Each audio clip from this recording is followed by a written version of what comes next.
নবীজি বলছেন কিয়ামতের দিনে, মনোযোগ দেন প্রিয় ভাই, কিয়ামতের দিনে আদম আলাইহিস সালামকে ডেকে আনা হবে। ডেকে বলা হবে তোমার সন্তান যারা আছে আদম সন্তান, তাদের মধ্য থেকে তুমি জাহান্নামীদেরকে আলাদা করে ফেলো। আদম আলাইহিস সালাম বলবেন, হে আল্লাহ, কতজনকে আলাদা করো?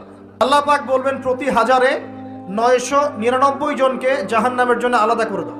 নাউজুবিল্লাহ বলবেন, প্রতি হাজারে 999 জনকে জাহান্নামের জন্য আলাদা করে দাও। সহিহ বুখারীতে 4 বার আসে, একবার না, 4 বার। এবার সাহাবীরা কিন্তু একটু বিচলিত হয়ে পড়লেন।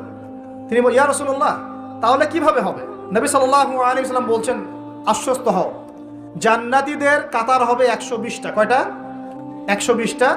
তার মধ্যে 80টা কাতার হবে আমার উম্মতে মুহাম্মাদের ইনশাআল্লাহ। এবং এই হাদিসটাও শোনালেন যে ব্যক্তি এই উম্মতের মধ্যে আল্লাহর সাথে শিরক না করে মারা যাবে, আল্লাহ পাক তাকে। নবীজি বলছেন কিয়ামতের দিনে, মনোযোগ দেন প্রিয় ভাই, কিয়ামতের দিনে আদম আলাইহিস সালামকে ডেকে আনা হবে। ডেকে বলা হবে তোমার সন্তান যারা আছে আদম